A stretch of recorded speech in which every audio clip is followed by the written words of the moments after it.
Jake Morrison stared at the cold metal floor of the transport ship as it shook around him. His hands were tied behind his back, and 2 alien guards stood nearby watching him with their 4 yellow eyes.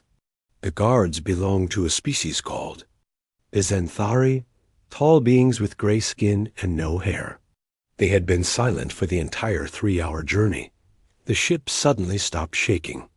Jake heard the pilot speaking in the alien language through the intercom. One of the guards walked over and grabbed Jake's arm, pulling him to his feet. "Time to go, human," the guard said in broken English. Jake nodded. He had volunteered for this mission, knowing it was probably a death sentence. The Galactic Council had demanded that humanity prove they deserved a place among the stars. Their test was simple: survive 24 hours on Kethmara, a planet filled with creatures called Vorthak. No one had ever survived even 6 hours. The back door of the ship opened with a loud hiss. Jake squinted as bright sunlight flooded in. The air that rushed into the ship was warm and humid, filled with strange smells he could not identify. Through the doorway, he could see thick purple grass and massive trees with twisted black bark. "Walk," the guard commanded, pushing Jake forward. Jake stepped out onto the alien ground. The purple grass felt soft under his boots, almost like walking on a thick carpet. The trees around him were enormous, some as wide as small buildings back. On Earth, their leaves were dark blue and rustled in the wind, making sounds like whispers. Behind him, the transport ship's engines started up again. Jake turned to watch it lift off, carrying the guards back to their safe observation post in orbit. Soon it was just a small dot in the orange sky, and then it was gone completely. Jake was alone on Kethmara. He looked around at his surroundings. More carefully now. The council had dropped him in what they called the nesting grounds, a place where the Vorthak raised their young. If the stories were true, adult Vorthak were 8 feet tall with claws that could cut through steel. Their bite could crush bone, and they hunted in packs like wolves. But Jake was not just any human. He had spent years studying dangerous animals on Earth. He had worked with lions in Africa, bears in Alaska, and sharks in the deep ocean. He knew that most predators only killed when they were hungry, threatened, or protecting their territory. Key was understanding their behavior. Jake found a large tree and sat down with his back against it. He opened his survival pack and pulled out a small device that would record everything he saw and heard. The device would send the information back to the human fleet, even if he did not survive. A1, Hour 1. Jake spoke quietly into the chew. Device. I'm in what appears to be a forest clearing.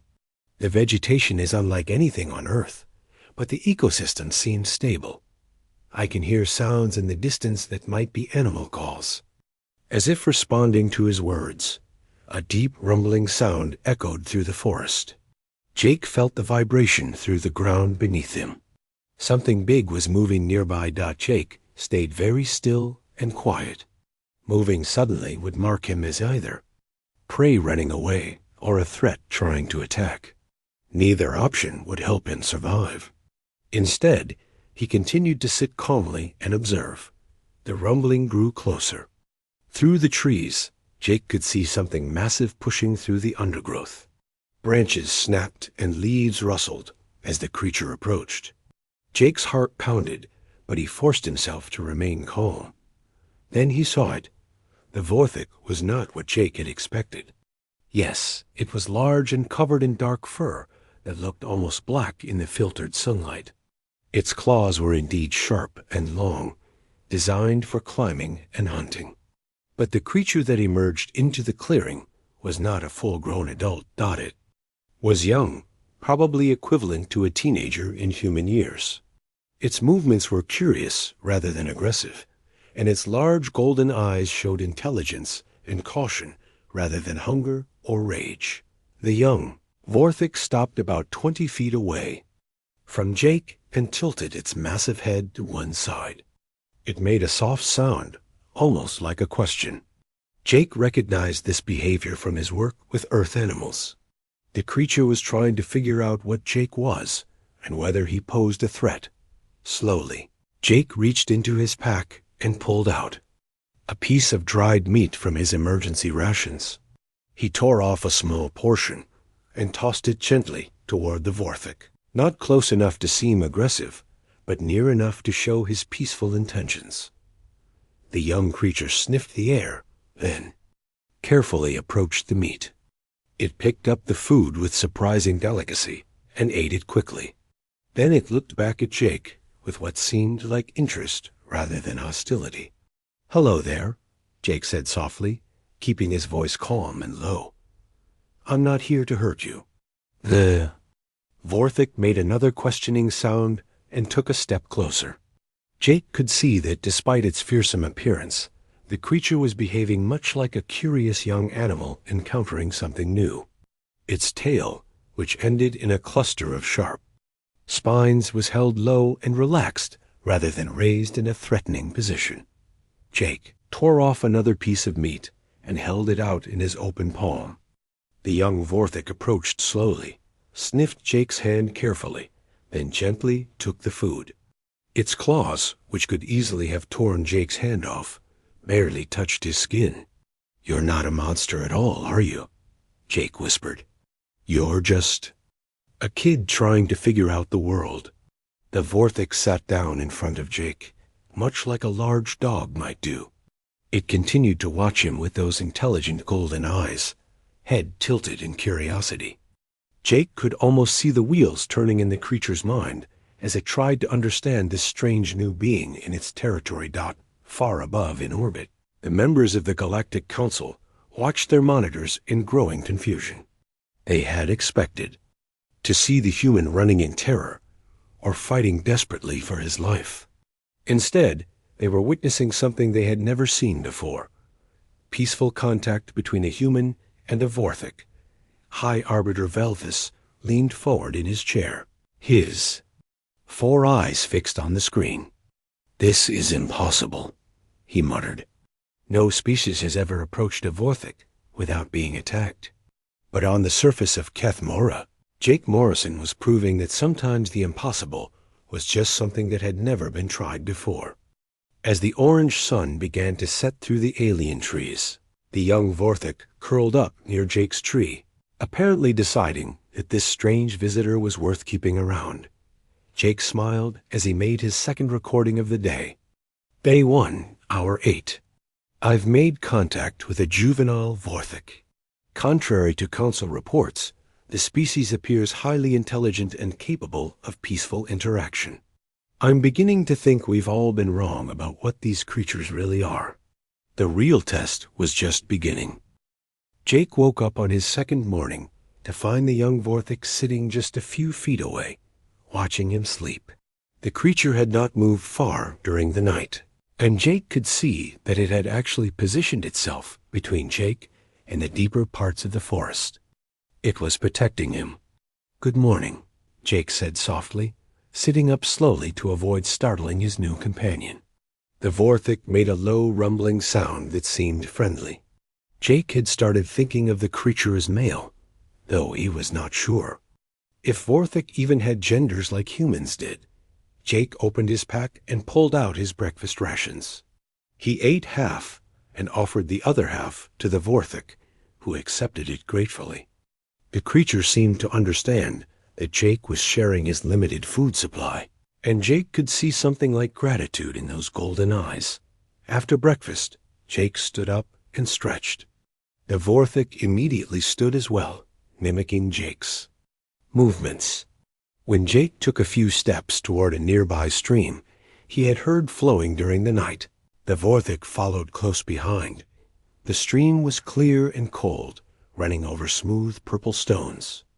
Jake knelt down to fill his water bottles, and the Vorthik lowered its head to drink beside him.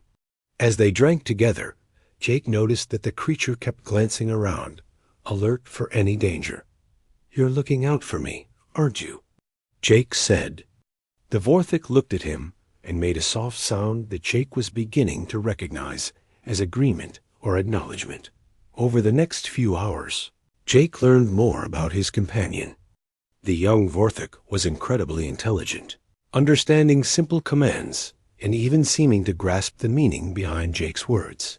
When Jake pointed at objects and said their names, the creature would repeat the sounds in its own way, trying to learn Jake's language. Jake decided to name the Vorthik. "I'm going to call you Zeth," he said, pointing to the creature. "Can you say that, Zeth?" The Vorthik tilted its head and made a sound that was close to Zeth, but with more growling tones. Jake smiled and pointed to himself. "Jake," he said clearly.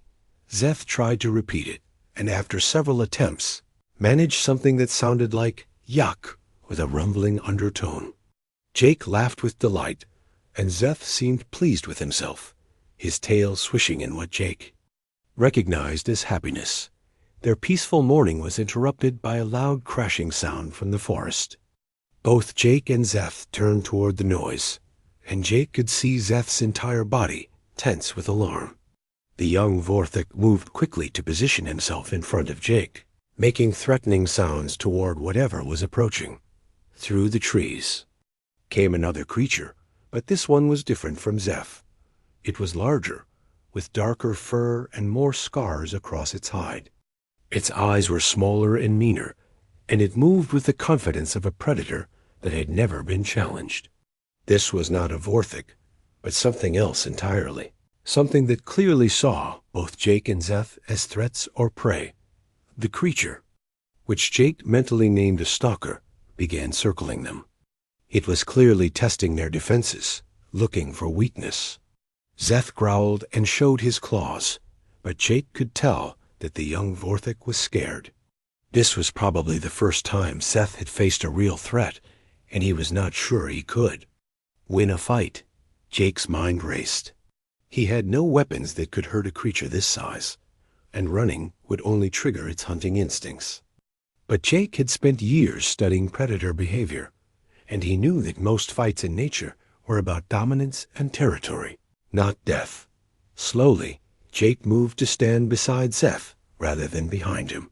The stalker's eyes fixed on Jake, clearly, confused by this strange behavior.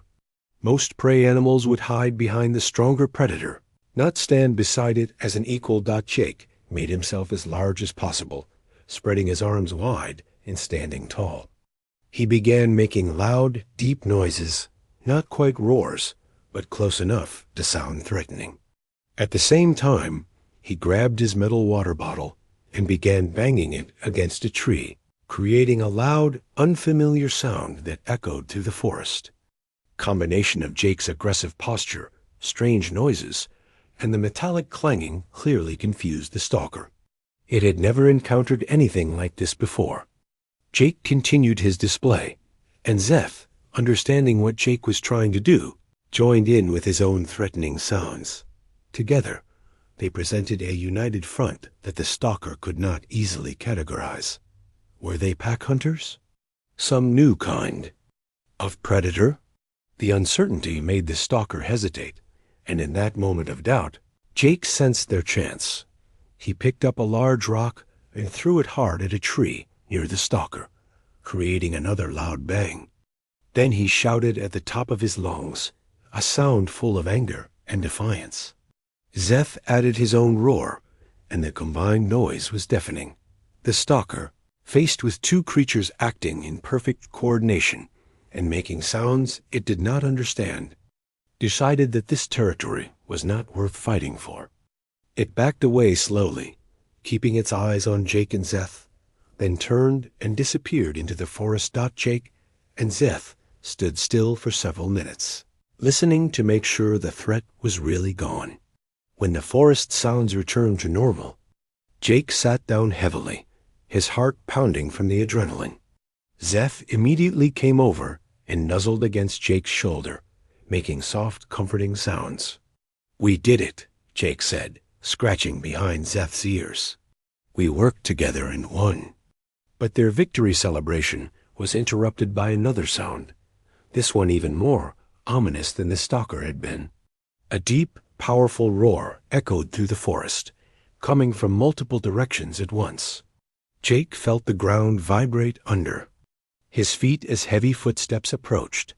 Zeth's reaction was immediate and telling. Instead of preparing to fight or flee, he lowered his head and made submissive sounds. His whole body language changed from confident to respectful. Jake realized what was happening. The adult Vorthik were coming.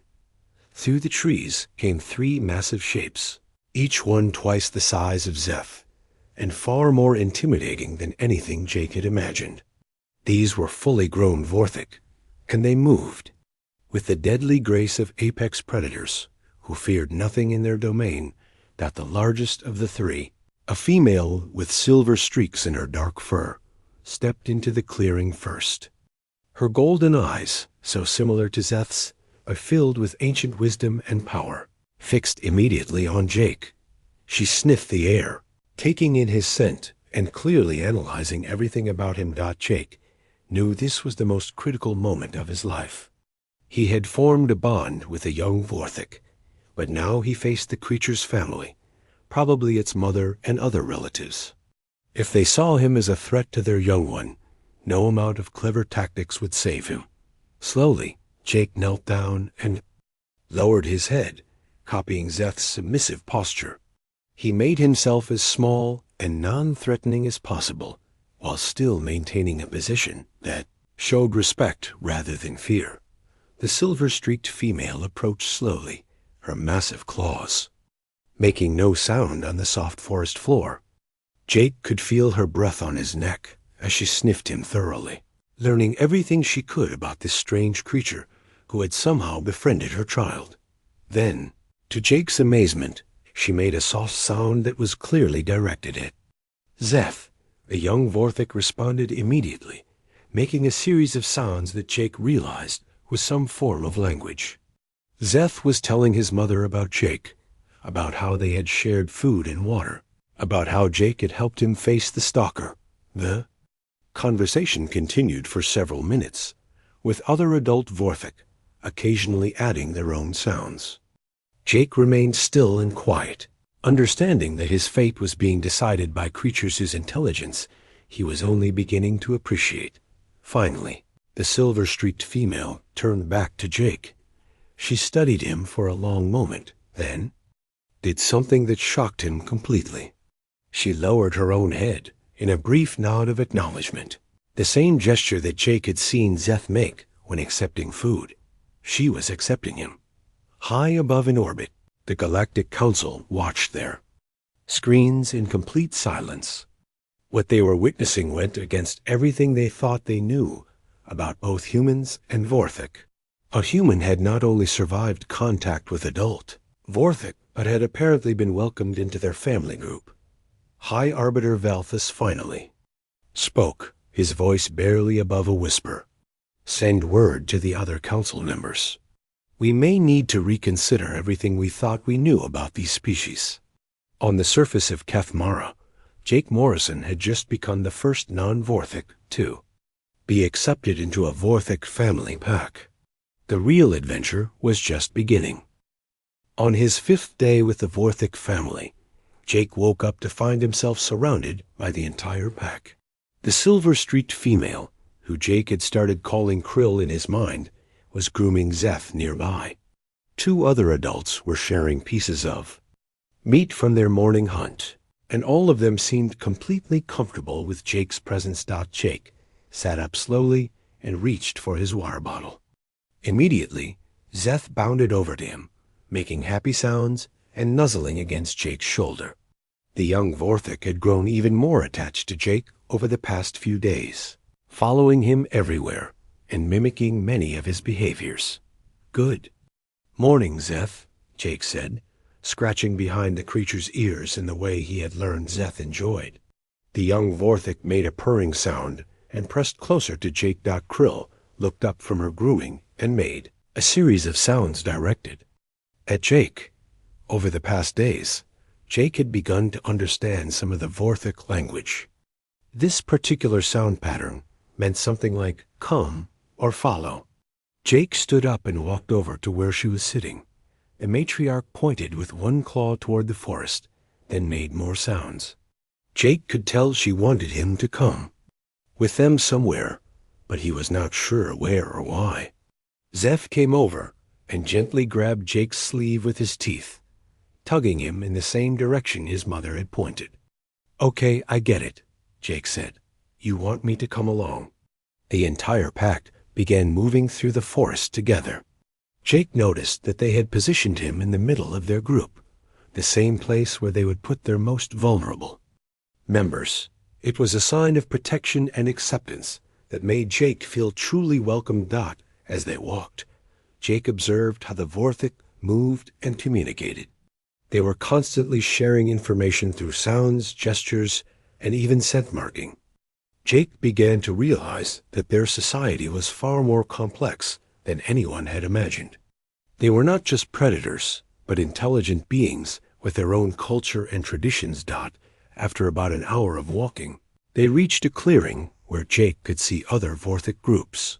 There were at least 20 adults and several more young ones, all gathered around what appeared to be some kind of territorial boundary. The different groups were not fighting, but there was clear tension in the air. Krill approached the other groups and began making formal sounds that Jake recognized as some kind of negotiation or discussion. Jake could not understand all of it, but he could tell that the different packs were arguing about something important. Zeph stayed close to Jake and began making quiet sounds that Jake had learned meant explanation or teaching. The young Vorthik was trying to tell Jake what was happening. From what Jake could understand, there was a dispute over hunting territory. Two packs both claimed the same area, and neither wanted to give it up. Jake watched the negotiations for nearly an hour. The adult Vorthik were clearly intelligent and trying to work out their differences peacefully, but they seemed stuck. Both sides had valid claims, and neither was willing to back down. The tension was building, and Jake could see that violence might break out soon. Then Jake had an idea. He walked slowly to the center of the clearing, drawing surprised looks from all the Vorthik present. Many of them had never seen a human before, and they watched him with curiosity and caution. Jake knelt down and began drawing in the dirt with a stick. He drew a simple map of the area, marking the disputed territory and the territories that each pack already controlled. Then he divided the disputed area into different sections, each marked for different purposes: hunting areas, water access, nesting sites, and travel routes. Zeth came over to see what Jake was doing and began making excited sounds. The young Vorthik understood Jake's plan and started explaining it to his mother in their own language. Krill approached the map and studied it carefully, her intelligent eyes taking in every detail. Soon other Vorthik gathered around Jake's drawing. They made sounds of interest and discussion as they examined his proposed solution. Jake had suggested that instead of fighting over the entire territory, the packs could share it by dividing it based on what each group needed most. One pack could have the best hunting grounds during certain times of the day, while the other could use them at different times. The water sources could be shared according to a schedule. The nesting areas could be divided so that both packs had safe places to raise their young. The adult Vorthik discussed Jake's plan for a long time. Jake could not understand everything they said, but he could tell that many of them liked his ideas. They were pointing at different parts of his map and making sounds that seemed positive and interested. Finally, Krill made a formal announcement to all the gathered Vorthik. Jake could not understand the words, but the reaction was clear.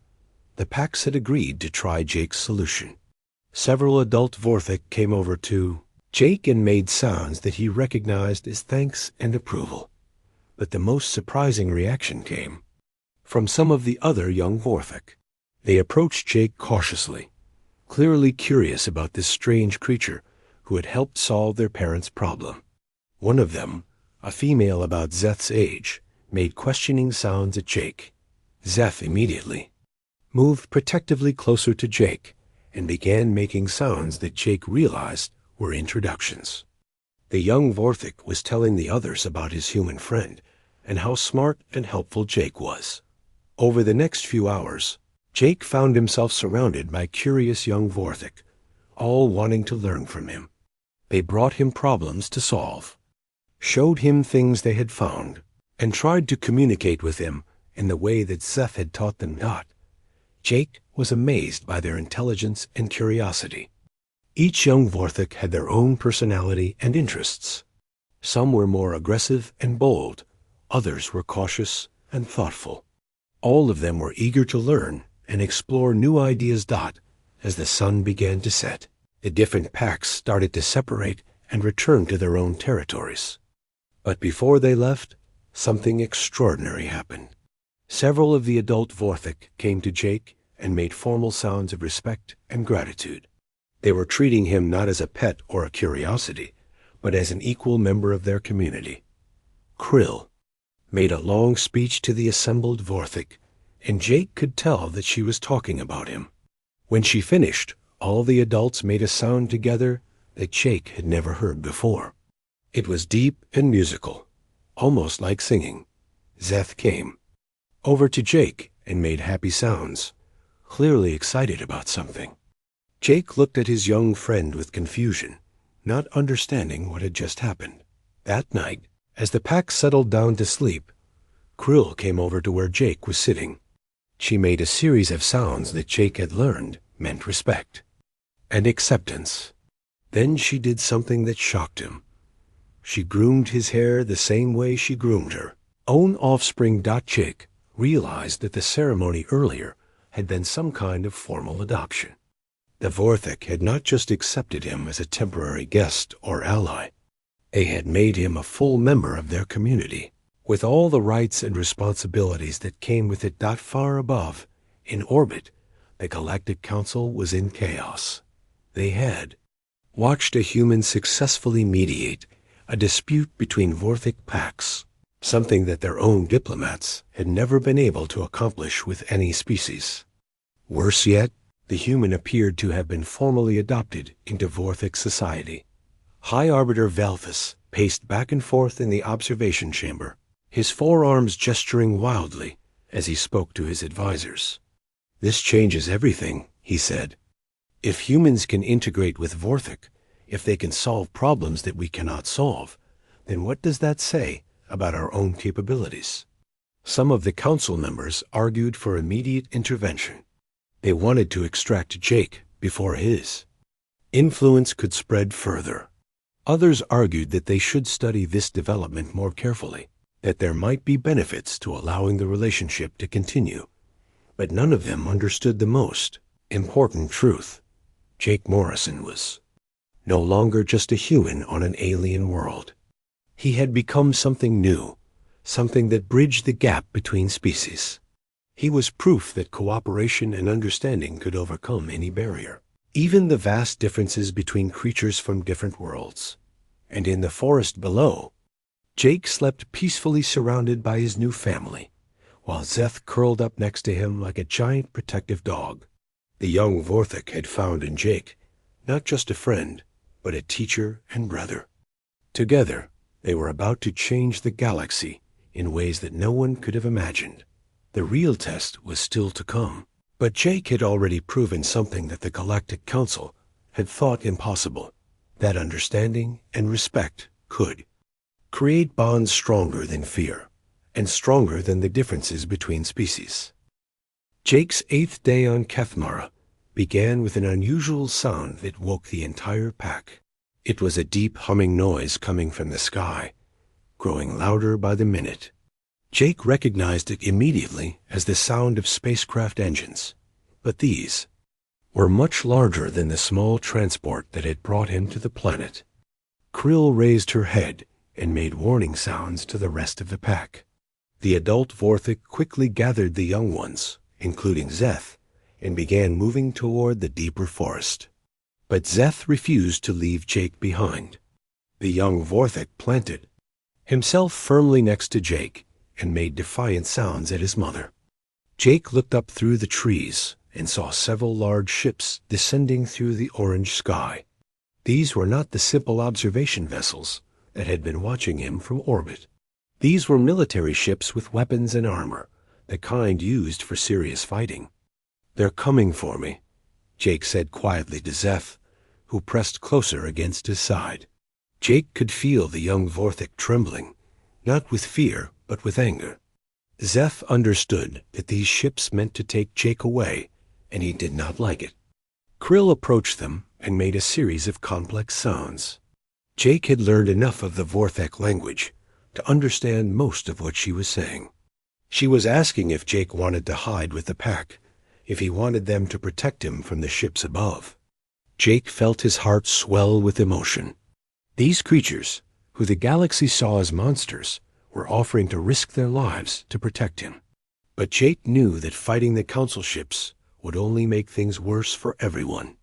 "No," Jake said, making the Vorthik sound for negative that he had learned. "I have to go with them, but I will come back, I promise." Zeph made a sound that Jake had never heard before, a long, mournful cry that seemed to express all the sadness and anger the young Vorthik was feeling. Other young Vorthik from nearby. Packs heard the sound and began responding with their own cries. Soon the entire forest was filled with the sound of Vorthik calling out in distress. The ships landed in the clearing where Jake had first met Zeph. Armed soldiers in environmental suits came out, weapons ready. They moved carefully, clearly nervous, about being on a planet filled with creatures they had been taught to fear. Jake walked out to meet them, with Zeph and Krill following close behind. The soldiers raised their weapons when they saw the Vorthik, but Jake quickly stepped between them. "Do not shoot," Jake called out. "They are not hostile. They are my friends." The lead soldier, a Zenthari with gold markings on his suit, spoke through his helmet communicator. "Human Jake Morrison, you will come with us immediately. The Galactic Council has ordered your extraction from this planet." "I understand," Jake said. "But these creatures have done nothing wrong. They have protected me and welcomed me into their family. You have no right to threaten them." The soldier looked confused. "Family? These are Vorthik. They are dangerous predators." Jake gestured too. Zeph, who was standing calmly beside him, despite the weapons pointed in their direction. "Does this look like a dangerous predator to you? He is intelligent, peaceful, and more civilized than many beings I have met in the galaxy." More soldiers emerged from the ships, surrounding Jake and the two Vorthik. But as they did, something unexpected happened. More Vorthik began emerging from the forest. Not just Krill's pack, but other packs that Jake had helped with their territorial disputes. They came quietly, without aggression, but their presence was unmistakable. Within minutes, the clearing was filled with dozens of adult Vorthik and their young. They formed a large circle around Jake and the soldiers, not threatening, but clearly protective. The soldiers became more nervous, gripping their weapons tighter. "Stand down," the lead soldier ordered through his communicator to someone in the ships above. "We have a situation here." High Arbiter Velthus himself appeared on a holographic projector that one of the soldiers activated. His 4 yellow eyes took in the scene with obvious shock. He had expected to find a human cowering in fear, begging to be rescued from savage beasts. Instead, he saw a human standing calmly among dozens of Vorthik who were clearly protecting him. "This is impossible," Velthus said. "Our reports indicated that Vorthik are solitary hunters who attack anything that enters their territory." Jake stepped forward to address the hologram directly. "Your reports were wrong, High Arbiter. The Vorthik are intelligent, social beings with complex family structures and cultural traditions. They have their own language, their own laws, and their own ways of solving problems peacefully. You are mistaken, human. These creatures are nothing more than animals." Krill, who had been listening to the conversation, suddenly stepped forward and began speaking. But she was not making the usual Vorthik sounds. Instead, she was speaking in broken, but understandable. Galactic Standard, the common language used by all council species. We are not animals, Krill said slowly, her voice deep and rumbling, but clearly intelligent. We have watched your ships. We have learned your words. We know who you are. The silence that followed was complete. Every soldier, every council member watching from orbit, every being in the galaxy who might be monitoring this transmission, heard a Vorthik speak in their language for the first time in recorded history. Velthus' hologram flickered as the High Arbiter struggled to process what he had just witnessed. This cannot be real. Vorthik do not have the cognitive ability for language learning. Zeth stepped forward next to his mother and spoke as well. Jake is our family. He teaches us. We teach him why you want to take him away. More Vorthik began speaking, each one using words they had learned by listening to Jake and to the communications from the ships above. Their pronunciation was rough and their grammar simple, but their intelligence was undeniable. Jake felt pride and sadness at the same time. His friends had been learning his language in secret, preparing for this moment when they might need to speak for themselves. They had understood all along that this day would come. You see, Jake said to the hologram, they are not monsters. They are people, just like us. They have thoughts and feelings and the capacity to learn and grow. The only difference is that no one ever tried to talk to them before. The lead soldier received new orders through his communicator and turned to Jake. You will come with us now. The council has decided that this situation requires immediate intervention. Jake nodded sadly. He had known this would happen eventually. But as he started to walk toward the ships, Krill made a formal announcement. In her own language that was translated by several of the other Vorthik who had learned Galactic Standard. Krill says Jake is family forever. She says we will remember. He taught us. She says we will speak for ourselves now. As Jake was led away to the transport ships, the Vorthik began a ceremony that none of the soldiers or council members understood. They formed a circle and began making the same musical sound that Jake had heard when he was adopted into their community. But this time, they were saying goodbye.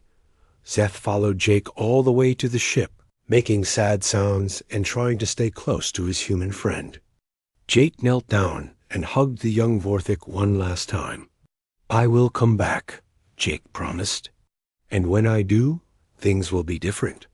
The galaxy will know the truth about your people. As the transport ships lifted off, Jake watched through the window as dozens of Vorthik gathered in the clearing below.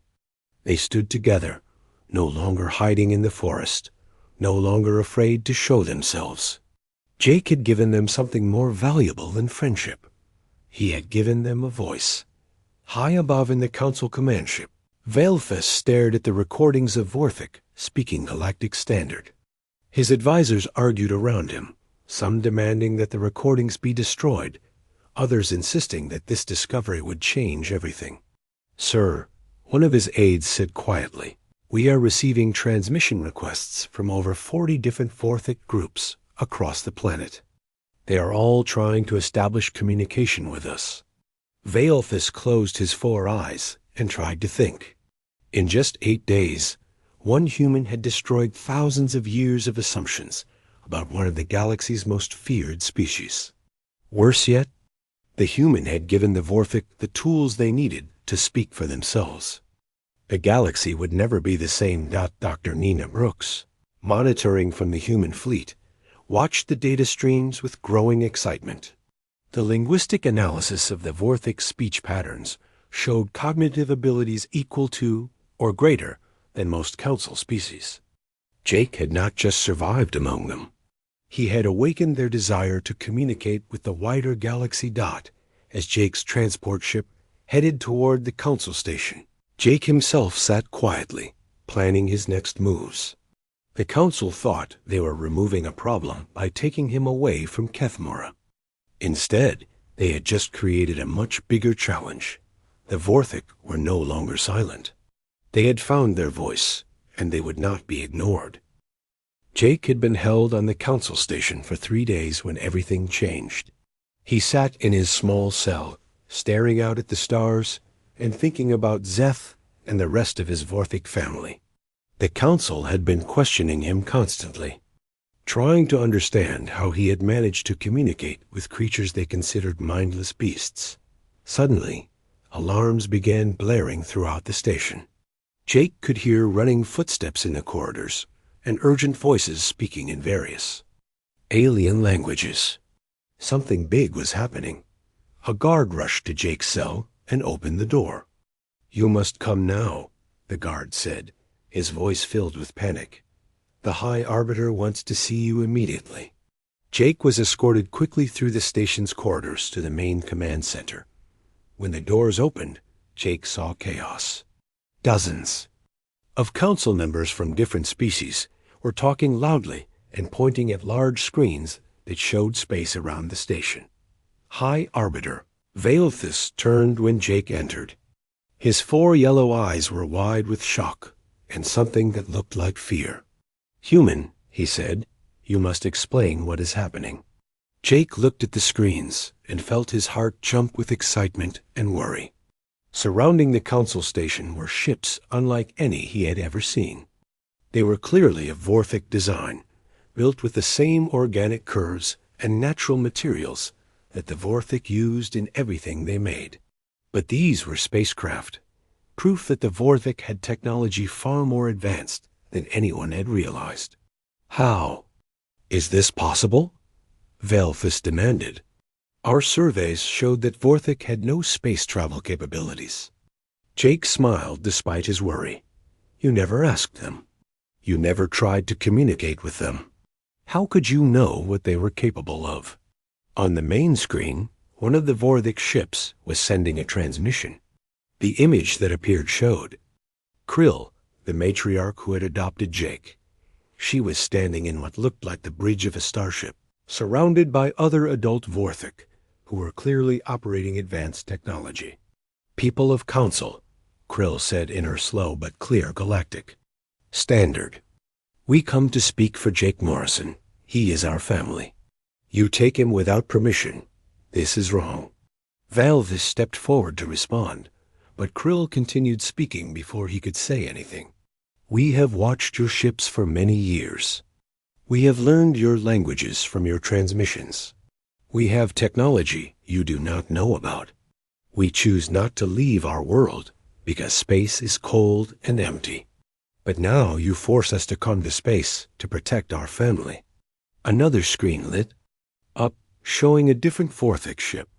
This one contained Zeth, now clearly grown larger and more mature than when Jake had last seen him just 3 days ago. The young Vorthik had learned even more of the galactic language and spoke with confidence. "Jake is my brother," Zeth said firmly. "He taught us that different peoples can be family. He showed us that understanding is better than fighting.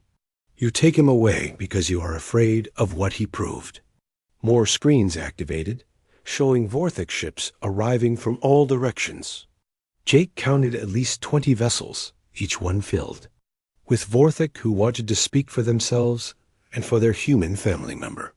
"This is impossible," one of the council members said. "How did they build ships so quickly?" Krill answered as if she had heard the question. "We have always had ships. We have always had technology. We choose simple life on planet surface, but we keep knowledge of star travel for emergencies.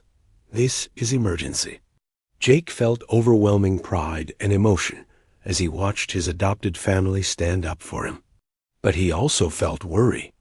The council had military ships, and he did not want his Vorthik family to get hurt because of him. "High Arbiter," Jake said, "let me talk to them. I can prevent this from becoming a fight." Veilthus looked around at his panicking advisors then. Back at the screens, showing more Vorthik ships arriving every minute. "Very well. But you will convince them to leave peacefully. Jake stepped in front of the main communication screen. When Krill saw him, her fierce expression softened, and she made the happy rumbling sound that Jake remembered so well. "Krill," Jake said, using the Vorthic words he had learned. "I am safe. You do not need to fight for me." "Family protects family," Krill replied, switching back to Galactic Standard so the Council could understand. "You teach us this. We protect. You now." Zeth appeared on another screen. "Jake, they say you are dangerous to Galaxy. They say you make us something we are not. But you only help us be what we always were, people with voices." Jake looked around at the Council members, seeing fear and confusion on their faces. They had spent thousands of years believing they were the only intelligent life forms in the Galaxy worthy of respect. Now they were facing the reality that they had been wrong about an entire species. "What do you want?" Vale thus asked, directing his question to the Vorthic ships. Krill's expression became serious and formal. "We want recognition. We want to speak in your council. We want Jake Morrison returned to his family. We want end to lies about Vorthic people. And if we refuse?" Another council member asked. Zeth answered this time, his young voice carrying surprising authority. "Then we tell Galaxy truth ourselves. We have learned to use your communication networks. Every world will know that Council keeps people silent by calling them monsters." Jake realized what his Vorthic family had accomplished. They had not just learned to speak and build ships. They had learned to use the Galaxy's own communication systems against it. They could broadcast their story to every inhabited world, showing everyone that the Council had been wrong about them for thousands of years. Dr. Nina Brooks appeared on a side screen, transmitting from the human fleet. "Hi, Arbiter. I have been analyzing the Vorthic ship designs and communication patterns.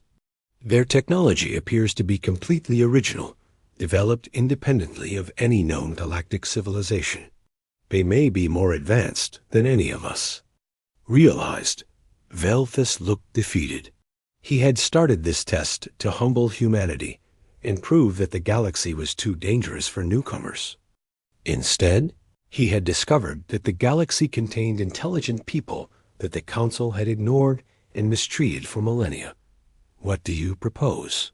Velthus asked Jake. Jake looked at his Vorthic family on the screens, then back at the assembled Council members. A new beginning. Formal recognition of the Vorthic as a sovereign species. A seat on the Galactic Council for their representatives. And an end to the practice of judging species before trying to understand them. "And you?" Velthus asked. "What becomes of the human who started all this?" Jake smiled. "I go home, to Kethmora, to my family. I become the first official ambassador between humanity and the Vorthic people. I help both sides learn from each other." Krill made approving sounds from her ship. Jake chooses well. He belongs with family, but he also belongs with Birth people. He can be bridge between star families. The negotiations that followed took several hours, but the outcome was inevitable. The Council could not ignore the evidence before them, and they could not risk the Vorthic revealing their story to the entire Galaxy without Council approval. By the end of the day, the Vorthic had been granted full recognition as a galactic civilization. Krill was appointed as their first representative to the Council, with Zeth designated as her eventual successor. Jake was released and granted the title of Interspecies Ambassador, with the authority to facilitate communication between any species. That requested his help. As Jake's transport ship descended toward Kethmora's surface, he could see Vorthic and human ships working together in orbit. Dr. Nina Brooks had already arrived with a team of scientists eager to learn from Vorthic technology and culture. The beginning of a new era was visible from space. Zeth was waiting for Jake in the same clearing where they had first met. The young Vorthic, now fully grown and carrying himself with the dignity of a leader, rushed to embrace his human brother. as soon as Jake stepped off the ship. "You came back," Seth said in perfect galactic standard. "I promised I would," Jake replied, switching to the Vorthic language that now felt as natural to him as English. That evening, as Jake sat with his family, around their traditional evening gathering, he reflected on everything that had changed. The galaxy had discovered that intelligence and civilization could take many forms. The Council had learned that fear and prejudice could blind them to the truth. And humanity had found its first true allies among the stars. But most importantly, a young human and a young Vorthic had proven that family was not about species or biology. It was about understanding, loyalty, and love. And those bonds, once formed, could change the entire galaxy dot as the orange sun set through the alien trees. Jake Morrison knew he was exactly where he belonged, home with his family, ready to help. Build a future where all intelligent beings could find their place among the stars.